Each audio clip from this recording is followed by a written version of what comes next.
This is the highlight of no night ever, the executive acceptance speech. But I thank you, Jimmy, so much for doing this tonight. Jimmy's a fellow comedy nerd. He's a great friend, great writer, great producer. The reason why late night is so relevant on television still. We have, like he said, we have a ton of things in common. I think our wives actually love each other more than they love us a little bit, just a little bit. They even almost share a birthday. But I'm so glad you came out tonight to be part of this. I knew you would come and hit it with the hind. Google it if you don't know what that is. But congratulations to all the honorees tonight and all the nominees tonight. Our friends at Plan B, Dee Dee, Jeremy, and Brad. Our legendary friend Marta Kaufman, the great Octavia Spencer, and the entire team behind Lionsgate's Bombshell. Thank you to the PGA, and especially Gail Berman and Lucy Fisher, who surprised me with the call about this award a few months ago. It was a thrilling call to get, and I appreciate the generosity of Gail, Lucy, and Vance, Susan, and the board, the vice presidents and the directors who did not veto the idea, and thanks to all of our creative partners, film and television, all of my coworkers at Netflix, without whom I would not be here right now. I also want to thank the one person who introduced me to the new technology that would completely transform the entertainment industry. My mom, Susan. For those of you who don't know me, I grew up in one of 5 kids in a pretty lower middle class home in Phoenix. My parents were young and generally struggled all the time. And we always joked about my house because we never had all the utilities at the same time.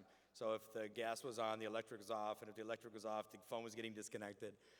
But in this weird, reckless, beautiful thing, my mom bought a VCR.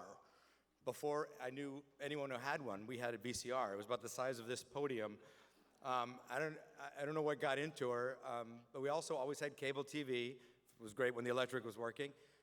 And we always had a little dish so we can get HBO. Like, my mom was the original early adopter. It was almost like she had a vision for me and my future that I didn't know about. I don't know that my mom always really knew how to look out for me, but she always did. And by the way, she always loved watching every award show, no matter what it was. And she would always, before she passed away a few years ago, she'd always call me to tell me she was watching some award show. I don't know if I was there, and it might be like the ice hockey championships or whatever it was. But she knew I would go to some of them. So I really wish she would be here tonight, because she would really love tonight, but I bet she is here tonight. So for me, growing up in that chaotic house, TV was my escape. The people who lived in the TV lived a very different life than I did. They were all on schedules. They had some sense of order to them. I knew which networks my show was on. I knew what night they were on. I knew what time they were on.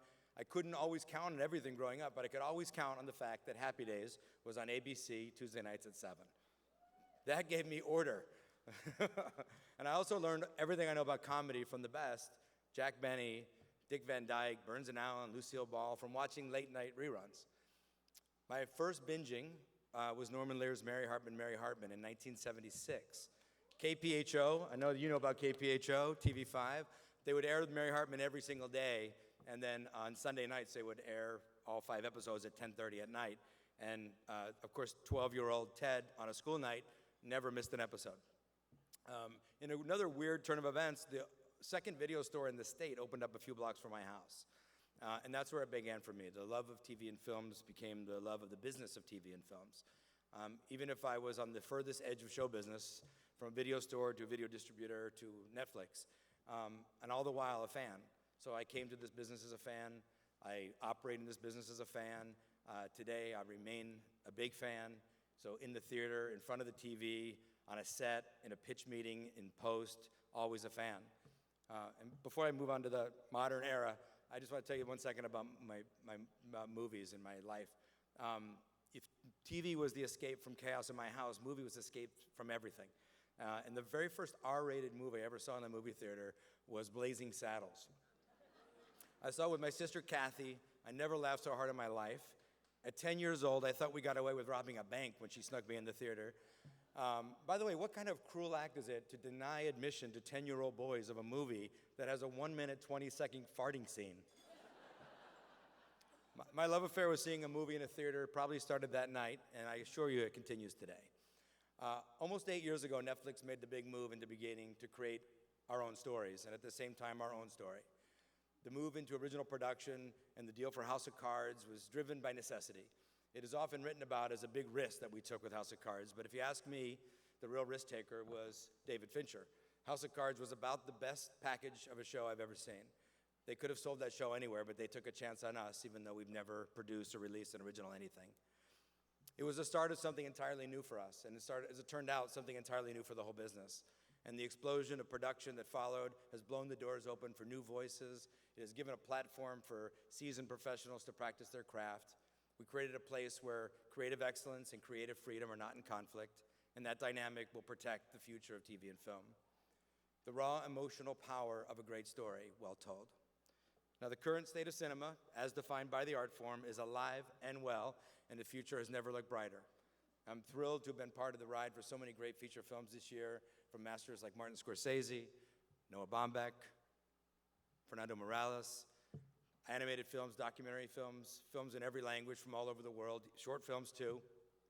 And the future of cinema will be written by the people who make it and the people who love it, like Dee Reese and Bong Joon-ho and Madi Diop and Steven Soderbergh, Cary Fukunaga, Paul Greengrass, Ava DuVernay, every filmmaker who's made stuff with us and released with us already. I appreciate them for their courage and their confidence in us.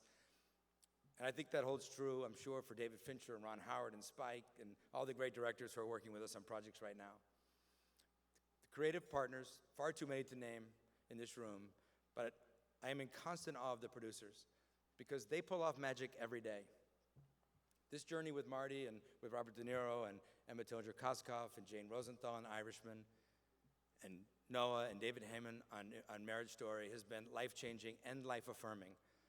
They brought us a vision, they partnered with us to make it a reality, and they worked with us to bring it to the world, fully intact. Creative freedom and creative excellence in action.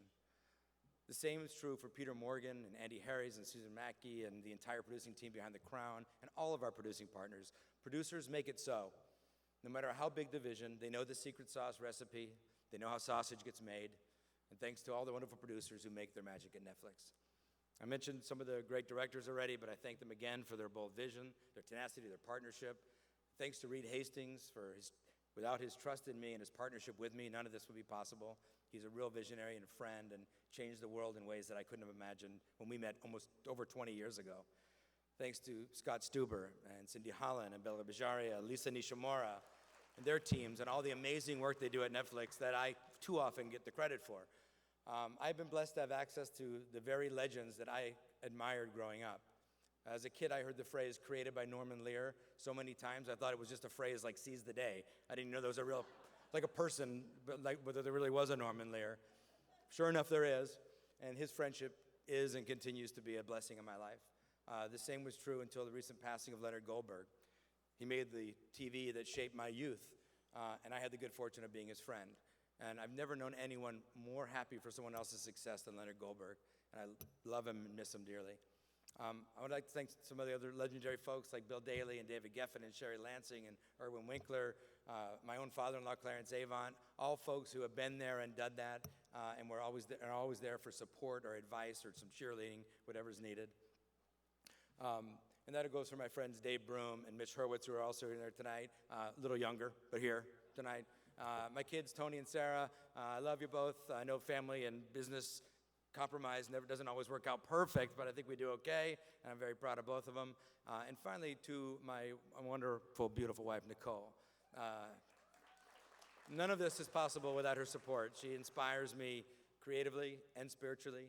She keeps me in check. She is my biggest supporter. She brings me that calm in the storm that I was always looking for as a kid. It should surprise no one that she's also a great producer. See The Black Godfather if you hadn't. She produces everything good in my life. I love you, Nicole. Thank you very much, and thank you to the PGA.